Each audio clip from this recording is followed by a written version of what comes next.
वे लिखे नहीं है। हमारे जीवन में पाप करना है, पुण्य करना है, ये हमारे कर्मों पर निर्भर करता है और उन्हीं कर्मों से अगला प्रारब्ध बनता है।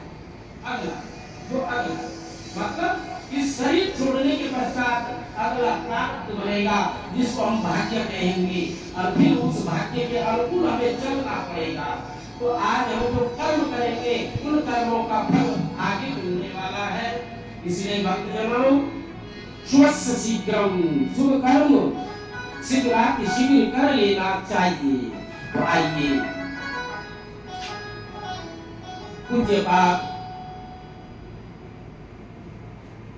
व्यास भगवान पाराशर पुत्र व्यास जी भगवान की वंदना करते हैं।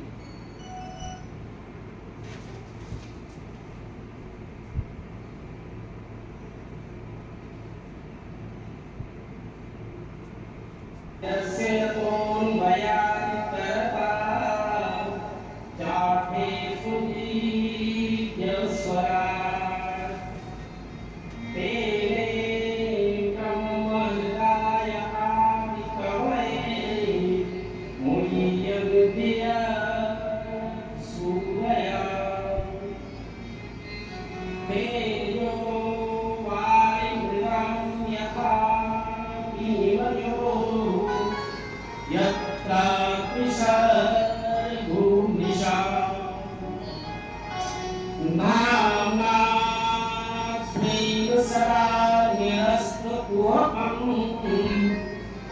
सत्यम परम धीमहि। पाराशर व्यास जी महाराज वंदना करते हैं। इस वंदना में सत्य की वंदना कर रहे हैं। ब्रह्मा की नहीं, विष्णु की नहीं, शंकर की नहीं, राम की नहीं, श्याम की। किसी वंदना हो रही है।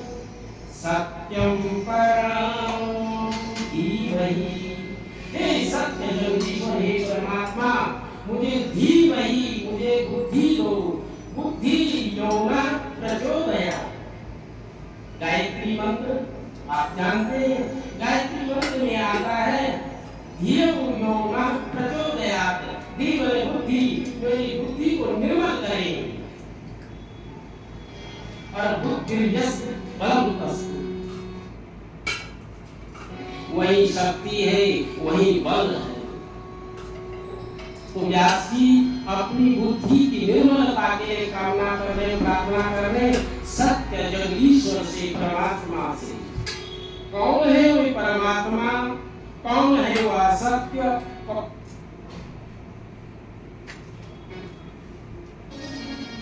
जिन जगदीश्वर की, जिन परमात्मा का ना आदि का पता है, ना मध्य का पता है, ना अंत का पता है।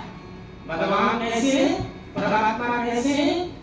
भगवान का प्रारंभ का कोई पता नहीं, भगवान के मध्य का कोई पता नहीं, भगवान के अंत का कोई पता नहीं। जन्माद्यस्य यतोऽन्वयादिति तरता, जिन्होंने इस जगत का निर्माण किया है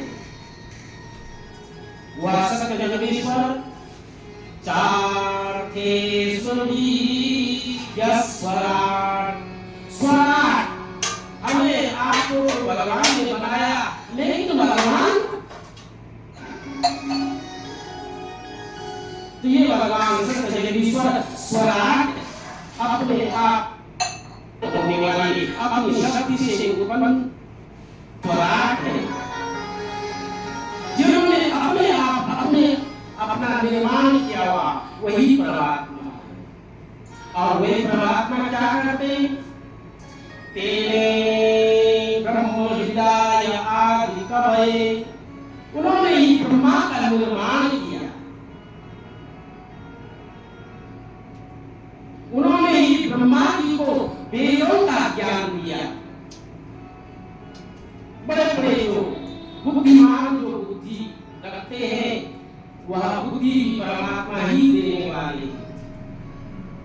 अरुह्यन्ति सूरया, बड़े बड़े धीमान बुद्धिमान शक्तिमान सबकी क्या करते हैं, अपने मोहित कर देते हैं, अपनी माया में फंसा देते हैं। कैसी है भगवान की माया?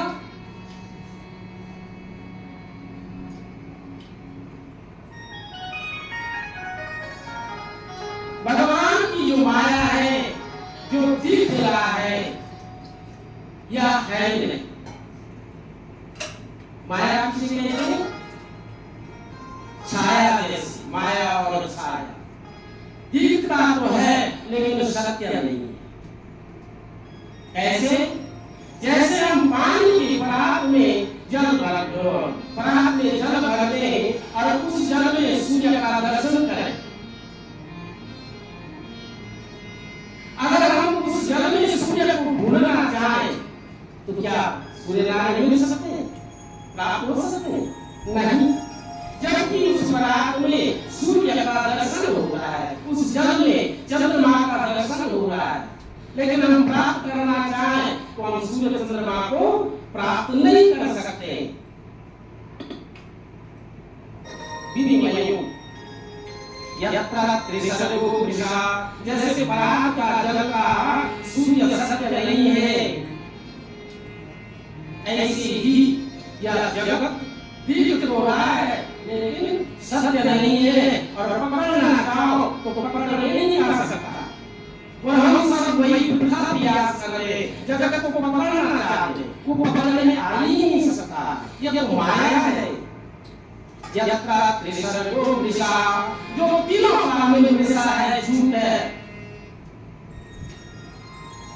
धामना फैंसला निरस्त कुहकम, जो परमात्मा सबकी धर्मियों में चल रहा है, सब में ईश्वर बैठा है, जैसा कि आपको कल भी बताया गया कि सबके पल में भगवान विराजमान है, लेकिन आप पकड़ना चाहे तो पकड़ नहीं सकते।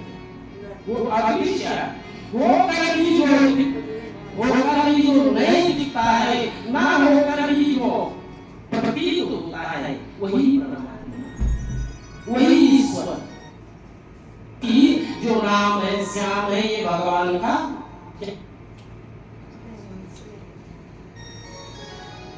पूर्ण परमात्मा को, भगवान को पाने के लिए वह परमात्मा कौन है?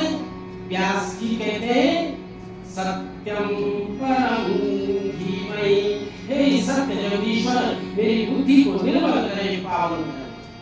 तो हम कामना करें, हे जगदीश्वर, सभी भक्तों की बुद्धि को निर्मल करें, पावन करें और सबका मंगल करें। यह जो दिव्य कथा है, निगम कल्प तरोर्गलितं धर्म सुख मुखामृतं ब्रह्मसंयुतं पिबत भागवतं रसमालयं मुहुरहो रसिका भुवि भावुका। हे भावुक लोगों, हे भक्तजनों, यह दिव्य कथा वेद वेदांतों से निकली है, और यह दिव्य कथा कल्पतरु के समान है। हमारी कल्पना को, हमारे संकल्प को, हमारे मनोरथ को पूर्ण करने वाली यह दिव्य कथा है। इस दिव्य कथा का पान करें। शुभ मुखारुद्रम संयुतम, शुभ माने तोता, तोता के चोंच से जो फल स्पर्श हो जाता है, वह फल बड़ा मधुर हो जाता है, मीठा हो जाता है। कच्चा भी होगा तो पक जाएगा। शुभ मुखा रसमयी हो जाता है, आनंदमयी हो जाता है, वह फल अमृतमयी हो जाता है। ऐसी यह दिव्य श्रीमद् भागवत रूपी फल पूज्यपाद व्यासनंदन श्री सुखदेव जी के मुखारविंद से स्पर्श हुआ है। इसलिए इस अमृत फल फल का क्या करें? पिबत भागवतम रसमालयम्।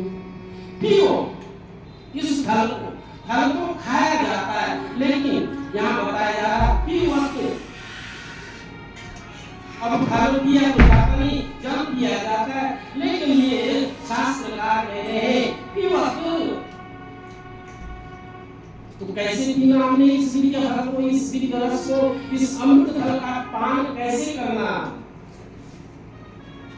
मोरहो रसिका भूपि भावुका। इस दिव्य फल का, दिव्य श्रीमद् भागवत रूपी रस का पान हम कर्ण रूपों से करें।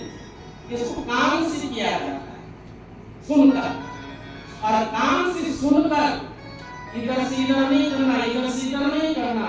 पिबत भागवतम रसमालयम्। इस रस को हृदयस्थ कर, हृदय में ले जाए, और जब यह दिव्य फल हृदय में जाएगा, यह दिव्य रस हृदय में जाएगा, तो जीवन धन्य हो जाता है। यह दिव्य फल का पान वही कर पाते हैं जो सत्कर्म शुभ कर्म करते आए हुए हैं पहले से। ध्यान दो, आज भी शुभ कर्म वही करता है जो पहले से पूर्व जन्म से करता आया हो।